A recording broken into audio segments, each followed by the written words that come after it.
Hey, what's going on, everybody? How you doing? I'm Dr. Boyce Watkins from Your Black World and the Black Business School. And I had an interesting day today. I got a call about this brother by the name of Gavin, who was allegedly involved with the killing of the police officers that took place down in Baton Rouge, Louisiana. Gavin, I guess he has a nickname, Cosmo, and he did a lot of podcasting before he died, and he he was actually a proud former member of the armed services. He served his country and a lot of other things, and but unfortunately, a situation emerged in which he responded in a way that led to the loss of life, his life and the lives of a few police officers, allegedly. Now, I'm hearing a lot of,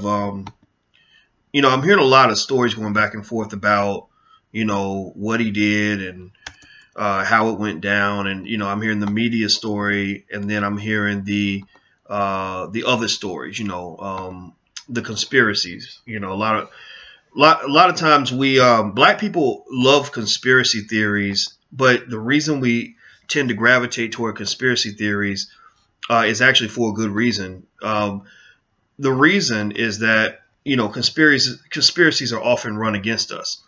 We're often the victims of these conspiracies, and the hard part though is chasing a conspiracy theory is like it's like chasing a fly that's in your house. Have you ever heard like the buzzing of a fly where the fly's in there because it's like zzz, it's driving you crazy, and you try to go kill it, but what happens? You can never actually kill it because you end up swinging at all the wrong targets. You end up going through the house looking crazy trying to kill this fly, but the fly's there. It's just that that particular place where you're trying to kill the fly isn't where the fly is currently located. And so I believe that this is one of the reasons that black people are more susceptible to conspiracy theories. It's like, we have been played so many times. We've been lied to so many times that it's only natural that we don't believe white media and the government when they tell us anything. I mean, how much can we believe? I mean, back in the 60s, you saw what COINTELPRO did. You saw that, the way they killed Fred Hampton and they locked up Black Panthers that they still haven't let out to this day. They falsely accused people like Mumia Abu-Jamal for doing things they didn't do. Assata Shakur, other people. So, anyway, the long story short is that the conspiracies, I don't follow a lot of them. A lot of times people will get mad at me because they'll tell me like, well, here's what really happened. And I'll say, well, okay, but I kind of need some evidence. I need some proof. And they'll be like, oh, you believe what the white man says and da-da-da. I'm like, no, that ain't it. I don't believe half of anything he says, but I just would like to see proof. And so anyway, I don't know what happened with these brothers, both. When I see that brother down in Baton Rouge that allegedly did the shooting, Gavin, the Cosmo brother, and then I see Micah Johnson, the brother in Dallas who allegedly shot the officers. I see two young, frustrated black men, both of whom were trained to use weapons by the United States government, both of whom were part of a government that was completely fine with them using weapons as long as they didn't actually turn them on their masters. But both of whom are the subject of some controversy, right? You have, you got white folks in the rest of America that's like, oh my God, this is appalling. How could you do that? Why would someone hurt a police officer? Oh, by golly, officers are good people and officers would never hurt anybody. They're American heroes. Yeah, I've seen that. I've seen cops that are heroes. My dad was a cop for 25 years. I saw a lot of good cops. But what you don't see is the other side of what cops can become when y'all ain't looking. They don't show you how cops can behave when they decide to abuse their authority. You don't see that, and so, when I look at these brothers, I think, I mean, am I saying that I think people should go pick up guns and go do all this stuff, shoot people and all that. I mean, I don't want to see it come to that. The enemy, Denzel Washington's character said it best in the movie Crimson Tide with Gene Hackman. He said, the enemy of war is war itself. The enemy of war is war itself. And, I don't want to see black men have to go to war. But what also pisses me off 10 times more than that is the fact that war is declared on the black man from the day that he's born. Before he's even born. Before he's even born. You don't think they're trying to do everything in their power to get your poor single mama to abort you before you become a quote-unquote menace to society? So how do you declare war on somebody and not expect them to declare war on you? I mean, how do you keep putting these weapons in these neighborhoods? I met a young brother, a lot of brothers in that age group, they do kind of follow the stuff that we do. The class that Damon Dash and I teach, Intelligent Boss Moves, attracts a lot of young black men for good reason. They admire Dame because they don't have a lot of strong role models in the society. Most of the older black men that young brothers have to look up to are either Conan, so they can get white people's money, or they're cowardly, or they're weak and unsuccessful. So as a result, these young men look up to guys like, say, Farrakhan, maybe a Damon Dash if they're more into like an urban kind of appeal, or maybe myself where I might be more of an intellectual kind of appeal. But we're all very similar. There's a reason why Dame Dash and I have both spent a lot of time with Minister Farrakhan. He's the godfather of black male strength. And so a lot of these strong brothers are going to see this, and they're not going to sit around. This ain't your civil rights marches. These ain't the brothers that's going to sit there and let you smack them upside the head and kill them and watch their loved ones get shot down and not want to do something. I'm not saying that they should. I hope that they don't. I don't want them. I don't want nobody to get hurt. I don't like none of this stuff. But I just think it's so funny that, if these guys had killed other black men, you probably never would have heard it on the national news. You never would have saw it on national media anywhere because they would not have gave a damn. When I met these young brothers back at the Convention of the Oppressed, I was at the Convention of the Oppressed with Malik Shabazz this week in Cleveland. And I met some young brothers from Chicago and Detroit, all between the ages of 25 and 33. And they were all telling me about their experiences. And I asked one of the brothers, he said he used to gangbang. And I said, man, where are all these guns coming from? I said, I know y'all don't make no guns down there. Like where are these guns coming from that are responsible for all the killing? And he said, to be honest with you, he said, sometimes you go in the alley and there'll just be a big box of guns just waiting for you. And nobody knows where the guns came from. And if you don't think that the politicians of Chicago, the police, the leadership of Chicago don't have the ability to stop that, you out of your damn mind. You crazy. They can stop it. They don't let that happen on the north side of Chicago where all the rich white people live. That don't happen. That's unheard of up there. But if you go to the south side or the west side, suddenly the conditions for genocide have been created. This social engineering is created to lead to the extermination of the black male. So why would you on any reasonable planet come to any conclusion that the war has not been declared on the black man for the last 200, 300, 400 years? That's what we're dealing with. That's what we're looking at. So this lady from the New York Times called today. And actually, before I tell you that, if you're watching and you listen on social media, please feel free to share this to your page. If you just hit the share button real quick, that we'd appreciate that, because I don't really we're not mainstream. You're not gonna see me on TV and nothing like that. This is our TV. This is where I want to be. CNN called me the other day, and I reluctantly agreed to go, but really I'd rather talk to my people because I don't have to explain my blackness to people who understand where I'm coming from. Everybody else, I got to go back to 1842 to help them understand why black people are angry, why we feel the way we feel. Y'all understand it because y'all live it every day. You're in the cesspool of racism along with me, so I don't have to tell you about the frustrations of being black. So anyway, the New York Times lady calls me. I don't remember her name, but she called me a few minutes ago, maybe 30 minutes ago, and she wanted to talk to me about Gavin, the brother that was allegedly connected to this shooting that took place in Baton Rouge.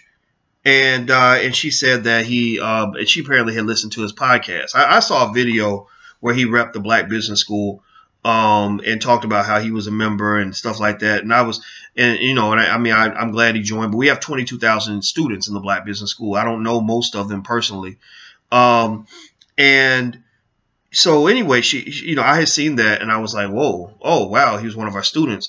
But there's certain people that go through certain experiences in this country where I can tell before the fact whether they're connected to what we do. For example, when I saw the Mark Harris movie, Black Coffee, I was listening to his character's words, and I said, look this brother up. I said, I bet you anything that he's connected, that we're connected somehow. I bet he's on my Facebook page, because he was saying things that I've said before. He was saying things that I've heard, that I've said repeatedly, about Black ownership, stuff like that. And so when I looked it up, it turned out that we actually lived a few blocks from each other. And he said, yeah, I've been on your Facebook page for a long time and you never respond to me. And I apologize, because, if you ever send me stuff and I don't respond, it's not me being rude. It's just, I'm not so built for fame. I'm not so built to sort of be in the middle of everything. I try to focus on, telling my version of the truth.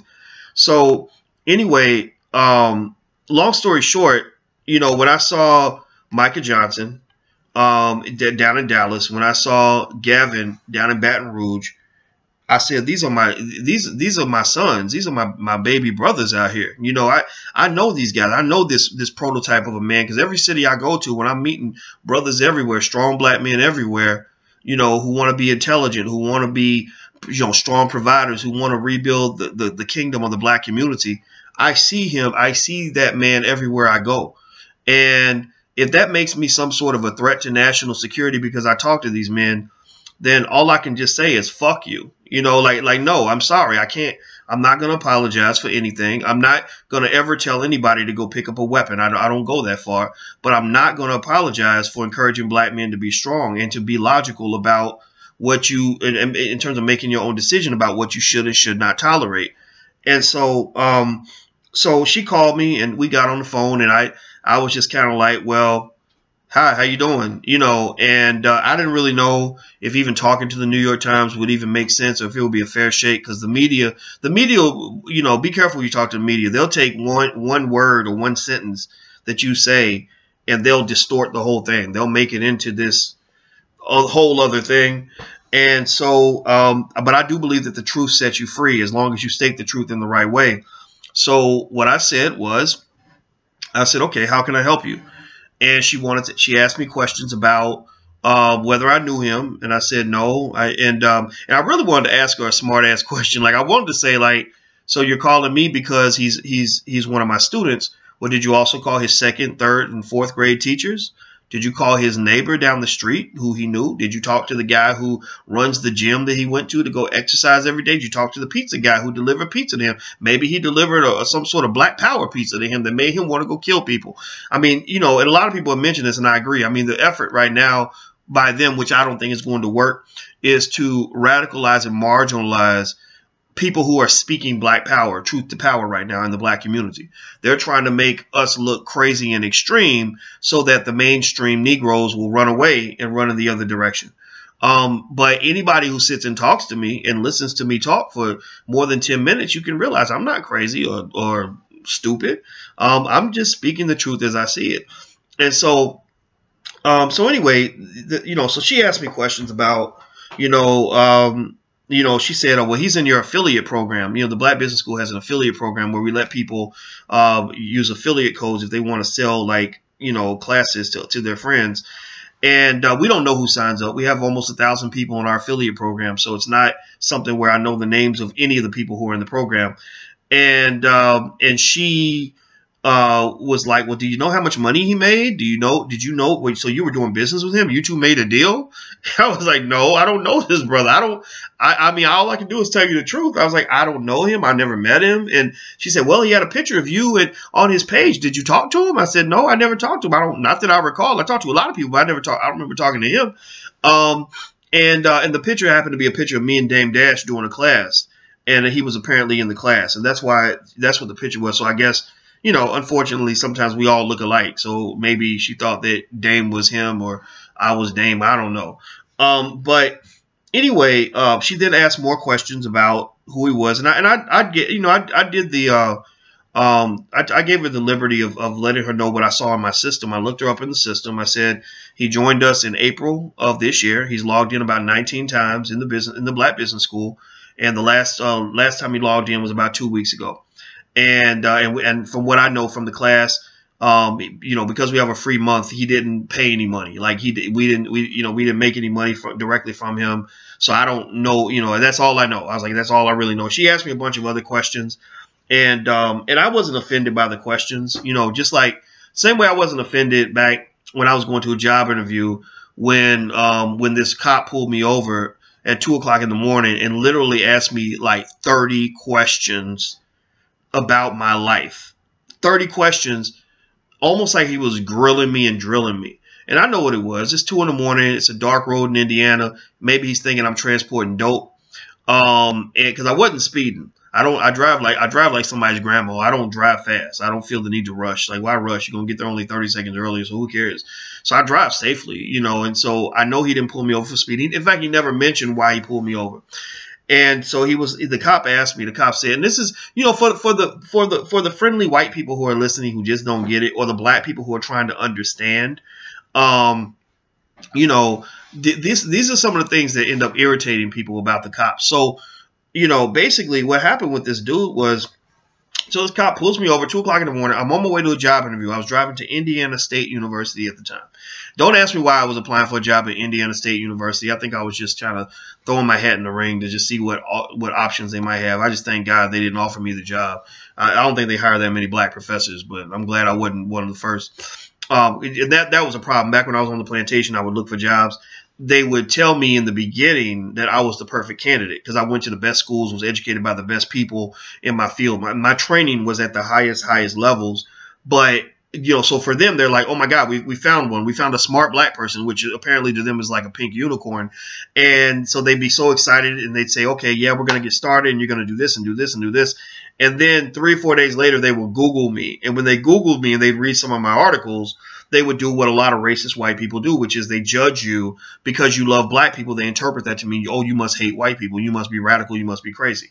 And that's more of a sign of your mental illness than anything else. I'm not going to deny my mental illness. I mean, racism makes you insane. Racism can cause you to lose it. That's why I encourage black people to get off of the plantation, because that shit will drive you nuts. That will make you crazy. It will literally mess up your body and everything.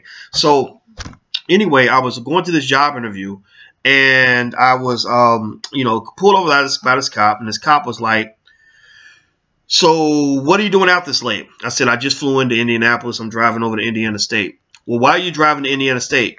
I'm applying for a job. What job are you applying for? Professor. Professor of what? Finance. Where do you teach? Right now I teach at Syracuse University. How long have you been teaching there? 13 years. Where'd you go to college? University of Kentucky. What did you study in college? Finance. What was your grade point average? I said about 3.9.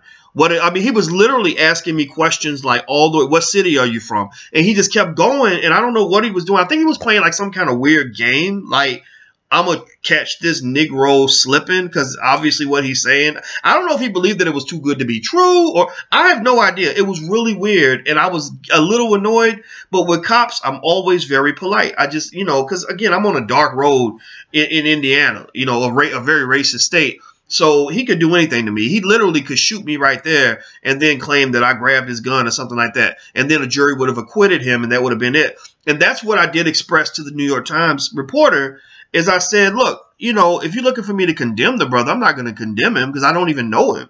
I said, but if you look at the track record of him and the guy in Dallas, there's nothing about their past that really signifies that they wanted to just go out here and hurt somebody. There's nothing about them that would make you fear them if you knew them in regular life. I wouldn't be afraid of these dudes. The same way I wouldn't be afraid of a soldier who only kills when he's on the battlefield. And again, I don't know how people see it, but, I said, you got to understand, I said, so many of these young black men are born in a pool of death. A pool of death.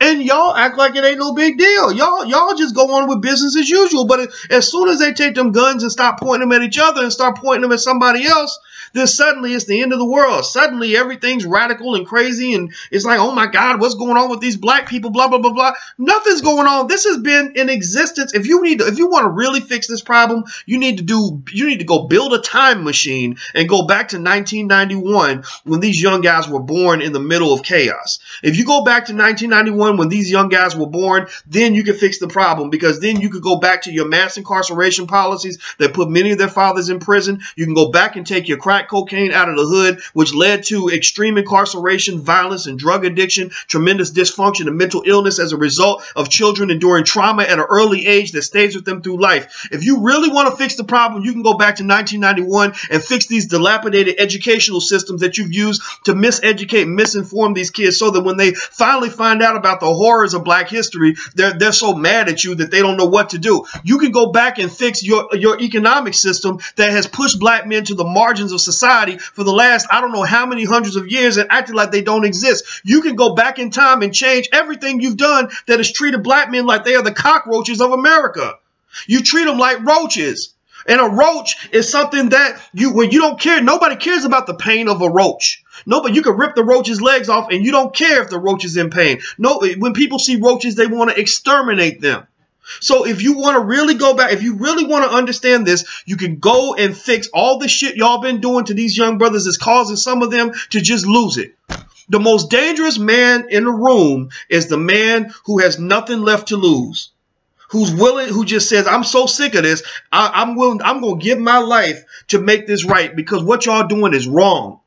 These guys sat there and watched silently and quietly and politely while the police were coming in systematically murdering their brothers, and then going on trial in front of groups of white people after investigating themselves and deciding that they should acquit themselves because there's no wrongdoing. Do you understand how much that hurts? Do you understand that? And so I empathize when I talk about both the alleged killers and the cops. I say rest in peace to all of them. Rest in peace to all of them, because what you're seeing is what happens when diplomacy doesn't work. When you're stubborn and you're not diplomatic in terms of how you deal with people, then what happens is war. As they say, another quote from the Denzel Washington movie. I just like that movie a lot. Crimson Tide. He said, war is diplomacy by other means. So you're seeing war. You're seeing good cops having to now go to war with good black men who are tired of the killing, who are tired of what you're putting them through, tired of us being locked up for 100 years over petty crimes. Do you know how many men I can count that I know who got 20, 30, 40, 50, 60, 80, 100, 1,000 years in prison for tiny crimes that white kids commit every single weekend? And so, I mean, look, here's what I know is happening right now. I'm absolutely sure. I'm sure that the feds are now investigating and wondering about the cults that are being established by people like myself or Louis Farrakhan. And of course, they're going to spy. And of course, they might come by and ask more questions. And of course, they may try to smear your name or cut your platform or whatever they try to do. I don't know. That's why I'm thinking about literally thinking about moving to Africa and doing these podcasts from Africa. And I'm not joking. I love Botswana. I know that can happen. I know that this government is so sinister, so racist, that they've killed black people like me all the time, all throughout history. It's never been a big deal. They always lie. They always pretend like, oh, he was hooked on crack, or oh, he was molesting kids, or oh, he was into some dirty stuff, and that's why he's dead, or oh, he just happened to get hit by a truck, or whatever. We know this, right? We've seen history kind of tell us this. And in fact, me even talking to you right now might be me talking from the grave. One day I might come up missing, and this might be my testimony to help you understand how all this works. I don't know. But what you have to understand too is that it's okay. It's really okay. It's okay if something happened to me because I spoke the truth to power or whatever, and used my platform to speak on behalf of an issue that needs to be spoken about. It's okay. Boyce Watkins' life does not matter that much in the whole scheme of things. What matters is that if I am talking to you and you understand where I'm coming from, I'm telling you to use common sense, understand your personal power, and realize that if we all stand up together, that it might be tough, it might get ugly, but they're going to eventually learn to respect us. At the very least, they're not going to respect us if we keep letting them come in there and kill our babies and think that if we sit there and pray and cry and moan and beg and act peaceful, that they're going to that they're eventually just going to see the light and decide they're going to treat us kindly. That doesn't work. I'm not saying that we should be violent. I'm not saying that at all, but it's like, what are you supposed to do? My very good friend, Professor Wilmer Leon, a political science professor, was talking about how Dr. King, he brought up Dr. King in the context of Gavin and Michael and all this other stuff going on. And he made a point that I think is very thoughtful. Wilmer's a very smart dude, good brother. And he said, the reason Dr. King advocated for nonviolence is because he knew that black people did not have the ability to stand up against the power of the state. True. It's a scary thing. White people got a lot of guns. The government has a lot of weapons and stuff we don't even know about. Absolutely. And they're using them on you right now. They're probably killing you in ways that you don't even know. You won't figure it out until you're dead. Okay, granted. But, here's the thing. What if I went back to the American Revolution and I told George Washington, well, the British are mistreating you and they're coming in and killing you for no reason. They're taking all your money and they're pretty much screwing you over. I mean, they were the niggers of their time. They were the niggers for the British, right? And I told him, no, don't do anything. Don't challenge the power of the British government. They're just too powerful. We need you to hold marches and rallies and peaceful protests whenever the British come in and take your stuff and kill you. Do you really think that America ever would have become a free country if that had happened? I don't think so. I doubt it. Now, I'm not saying that we should do anything. I'm not advocating for any particular policy. I'm laying all the ideas on the table so you can kind of think it through and come to your own conclusions, okay? But, if you think about this, look, Dr. King was fighting for civil rights. Civil rights and these political gains, these adaptations of American policies, was that an advance? Certainly was in a particular context. Absolutely. But in a way, the civil rights, number one, that was something that white people could kind of reel back when they decided they got mad at us, right? When we got a black president, they started reeling all that stuff back. Why? Well, because the political power wasn't back with any serious economic power, and certainly no military power, right? I'm not even saying that we could have, an army. I'm not talking about that, but certainly not even any economic power, so they could easily pull that right back in. Fighting against police brutality, I would argue, is a very different battle than, say, fighting for civil rights. I think that's a very different thing. I think that if you look at what happened with Dr. King, they endured the police brutality and were allowed to receive the civil rights. But if you notice, the fact that they endured the police brutality did not end the police brutality. The police brutality continued. So we're not fighting for civil rights or the right to vote or anything like that. We're fighting police brutality. How do you fight that? I don't know. Maybe you have to police the police. That might be one option, right? Have scenarios set up around the country where, and Farrakhan is the furthest along on this, where you would probably need people that will monitor the police. If you want to push for something political, you push for situations where when a cop is accused of killing somebody, they have citizen review boards that are independent of the police, because it's the dumbest thing in the world for the cops to investigate themselves every time they do something that violates the trust of the American public. It's crazy. It's sick. It doesn't make any sense. So, by the way, if you're listening, please hit the share button. Share this to your page so other people can chime in on this discussion. I'm not, again, when it comes to Gavin, when it comes to Micah, I'm not going to condemn them. I know the lady, I'll go back to the New York Times lady for a second because I got to calm down. I got, you get 45, you got to think about your blood pressure and stuff, and I can't be running around here mad all the time. But I'll tell you, being a black man, there's a lot to be angry about, and I think that's a big part of the reason we have hypertension. That's a big part of the reason that we die so early. We die earlier than everybody else. Even old black men die because they just mad all the time. And also it's like for a black man, when you're dealing with the stuff that brothers go through, it's like you're in one of kind of at least three areas, maybe four. You either fight back and they kill you, they incarcerate you or murder you, or you're just mad all the time. You can't really fight back physically, so you're just pissed off all the time, which means you hold all that in, and that negative energy, that anger ends up eating away inside your soul. Maybe you get away from it, right? You just reject white supremacy altogether. That was really my approach. I was angry all the time. So my solution was, I said, I don't hate white people, but I got to get as far away from y'all motherfuckers as I can, because the way you treat me every day just doesn't make any sense. It's driving me insane. I can't take this. I don't deserve this. I'm a good person. I'm a hardworking person, but y'all still insist on treat me like a nigga. So my reaction was just to get away from it. The fourth reaction that you see is complete, total spiritual annihilation, complete, total weakness. Think about how many black men you see on the street every day who are just ghosts, who are literally living inside a shell. Their spirit is gone. They're on the corner begging for money because they with no pride. Just a black woman told me the other day. She said she got furious because she gave money to her son and her son's friend. Both of these were like middle school age young black men, and she gave them money to go to the movies. And a strong, able-bodied black man walks up right after those two, after he saw her give money to them, and asked her for some money. And she was livid. She was like, "Don't you have any pride in yourself? What, don't you have any shame in it? What is wrong with you? You're a man. These young boys are supposed to be able to look up to you as a model of manhood, but you're up here begging me for money. You're a grown-ass man. That don't make no sense." So, so those are kind of the four things you sort of see black men do.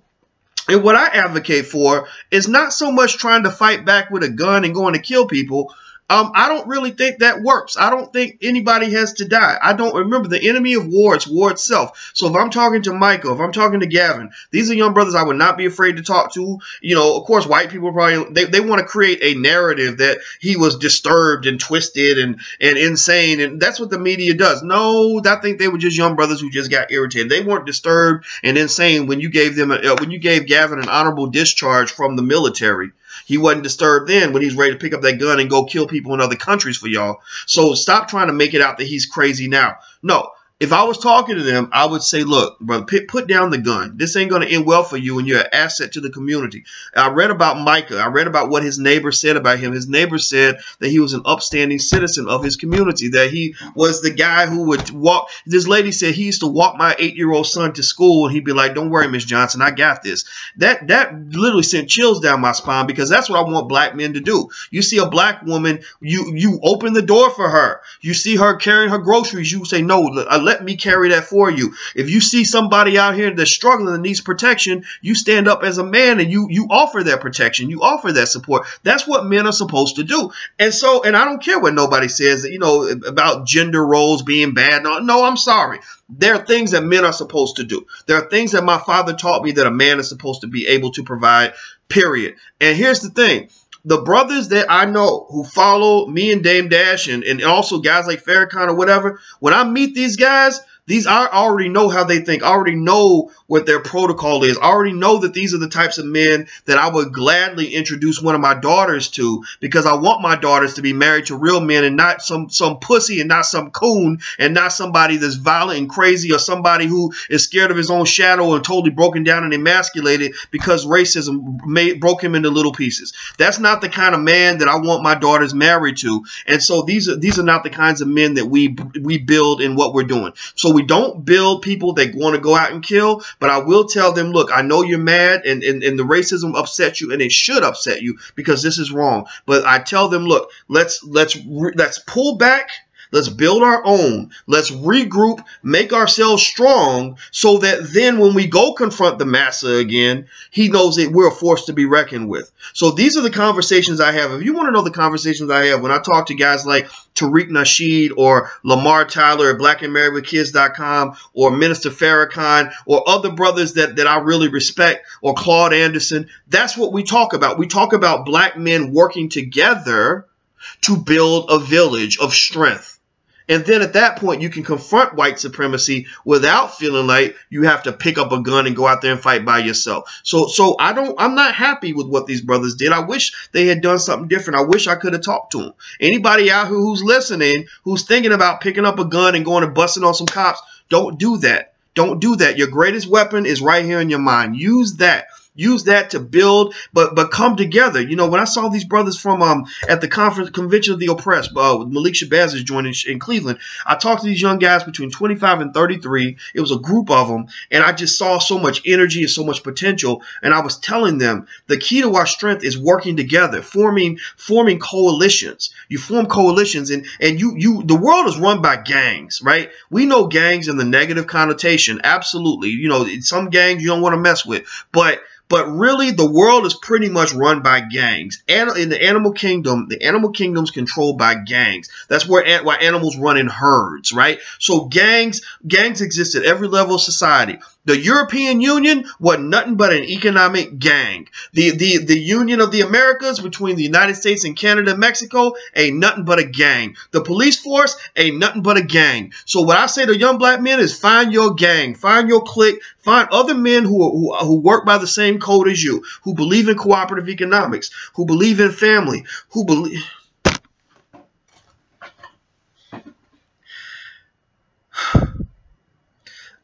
I got to stop talking because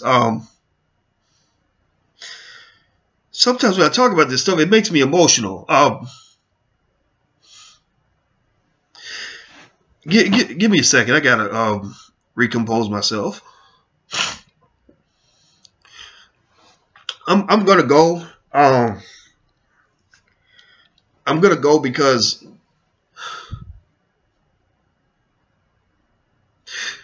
I think people got to understand that it doesn't have to get like this.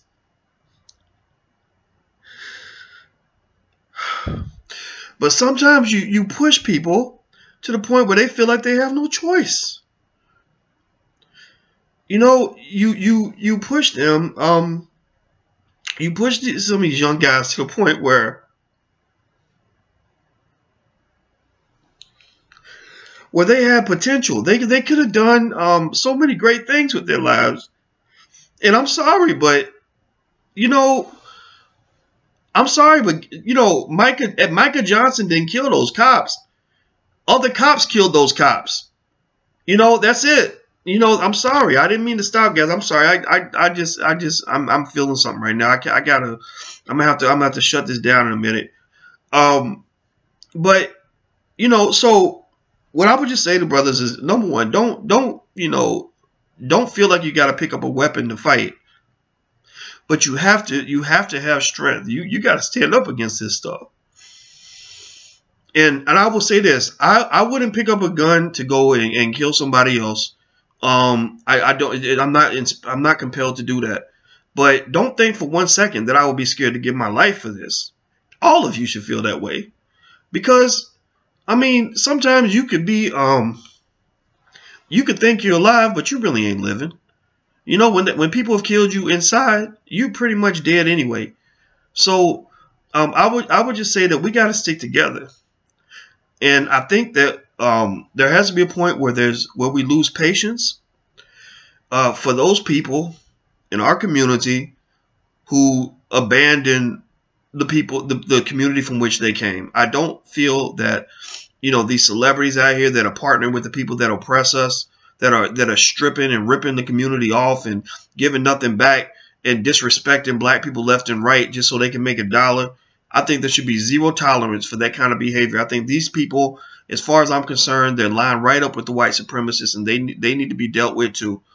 So, what I'm going to do, guys, is I'm going to stop talking because I did not plan on on letting y'all see me kind of like get like this. I just couldn't keep talking because I was just thinking about, I think what happened was I have these weird triggers. Every now and then, I don't cry that much, but every now and then something will just hit me, and I don't know what it is. It's like an overload. Like I just feel this overload, and I think what the overload was for me was I thought about the fact that these guys, if they were not called to war, if they were not called to this situation, they could have been husbands and fathers and leaders in their community. They were meant to do amazing things in this world, and you pushed them with your racism to the point that they, and it's funny here, right here as I'm talking to you guys, CNN is calling. I'll call them back. I don't even know if I want to talk to CNN because I don't have patience for that. I just don't have patience for white supremacist media right now.